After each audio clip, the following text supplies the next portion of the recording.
Hi, my name is Dr. Faria Bukhari. I'm the chairperson of Pakistan Positive League. I'm a politician, I'm a physician, I'm a blogger, and I'm a human rights activist. I'm a scientist, a poet, a philanthropist.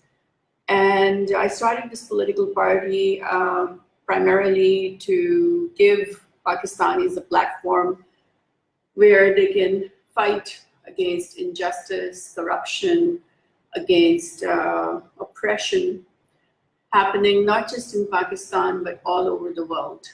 And today, the reason why I decided to do this live conversation with my audience is because I really feel that we are at the brink of extinction in terms of humanity.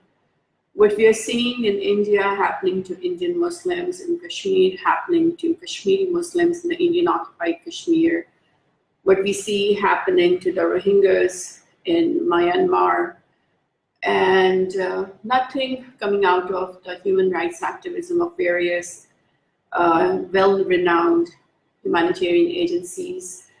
We are technically on the brink of extinction as far as humanity is concerned.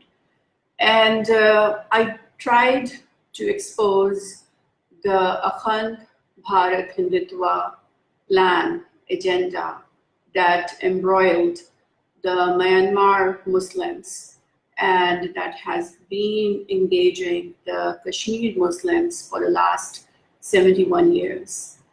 There is a crusade going on in this region against Muslims. From Afghanistan to Myanmar, this deadly, lethal agenda of the RSS organization that's based in India that promotes complete conversion of the entire region back into Hinduism from whatever religion anyone is following right now, and complete conversion of the entire region to a Hindustan that existed thousands of years ago before the Muslims came to this area and before Islam spread in this area.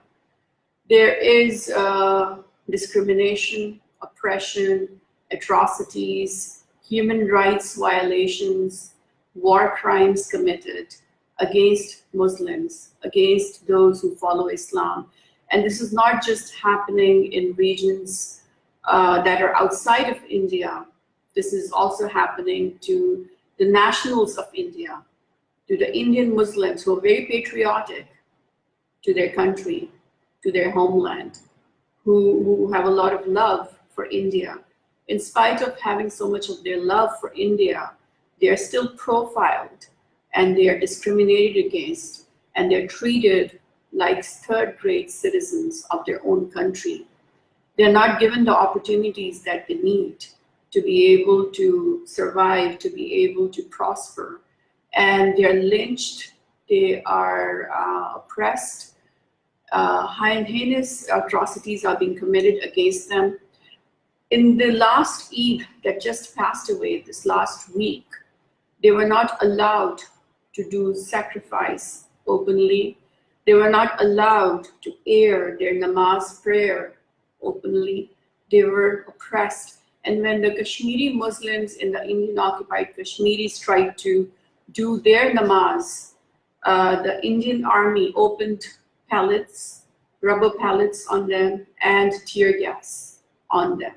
So whatever they can, they try to oppress the Muslims, they try to commit atrocities against them, and they treat them like the third-grade citizens, calling them terrorists. That is why India has started this international campaign against Pakistan, calling us a terrorist state internationally, when we have fought against terrorism for all these years, and we have been the biggest victims of terrorism. We just lost more than 250 civilians in attacks from terrorist organizations that have been found to be covertly funded by India, by Indian intelligence agency.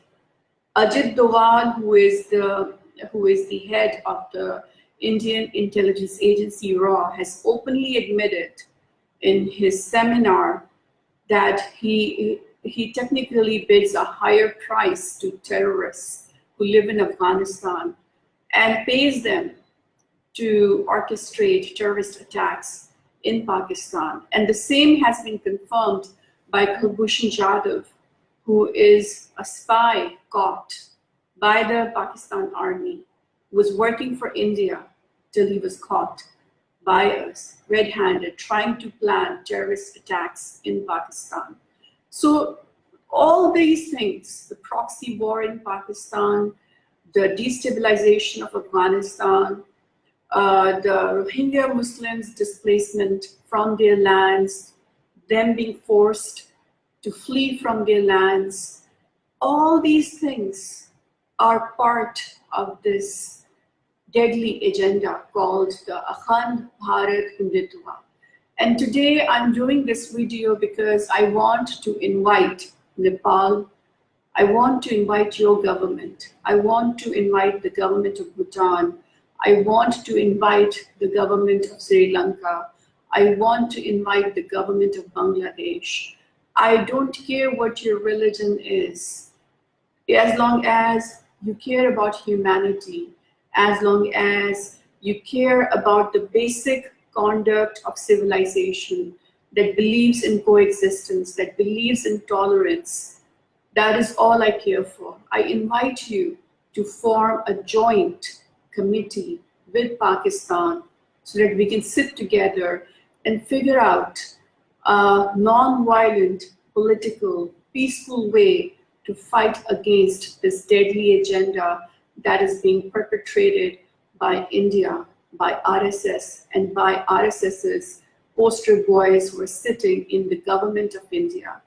And it is very, very unfortunate that there was a recent survey that asked the Indian civilians if they support the heinous war crimes and the human rights violations committed by the Indian army in Kashmir. And a lot of Indian civilians supported the war crimes of the army in Kashmir. So just like in 1945, where the Nazis blindly followed this one man and wanted to conquer the rest of the world and went on a crusade and imposed a Holocaust on the followers of one specific religion. Similarly, we're seeing the same kind of scenario being repeated in the region today. Then it was Hitler, today it's Modi. Then they were oppressing the Jews, today they're oppressing the Muslims. The strategy is the same, the region is different, the attackers are different, but the strategy is the same. The ideology, the extremism, the fascism, that is the same as the one that was done in 1945. And no matter how much you try to reason with fascism, no matter how much you get them involved into dialogue, it is next to impossible to convince them anything otherwise because it's indoctrinating in them. They are bred, they're groomed in such a way that they think that this is the only way in the world. So this idea of forming one Hindustan from Afghanistan, converting all Afghans to Hindus, converting all Nepalis to Hinduism, converting all Bhutanese to Hinduism, converting all Pakistanis to Hinduism, converting all Indian Muslims to Hinduism, converting all Sri Lankans to Hinduism, converting all of the Myanmar Muslims to Hinduism, converting all the Bengali Muslims of Bangladesh to Hinduism. This agenda is in the process right now. I'm exposing it in front of you live. I have been blocked by the Facebook because of what I'm trying to expose, because they feel threatened. They feel threatened because I'm trying to expose their coward, their illicit agendas to the world.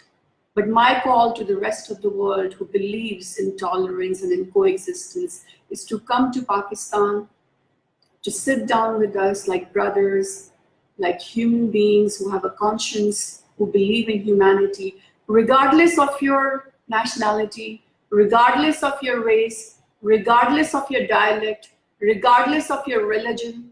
If you believe in humanity, if you have a conscience you were born with, come to Pakistan, come to Islamabad, come and sit down with us. Let's sit together, all of us together, and let's figure out a way how we are going to deal with this expanding world domination agenda of India that is about to overtake the rest of the region, the subcontinent. Thank you very much. I appreciate your listening. And you can get back to us. There's a phone number listed on this Facebook page. You're most welcome to call us anytime with your queries. Thank you very much. Bye-bye.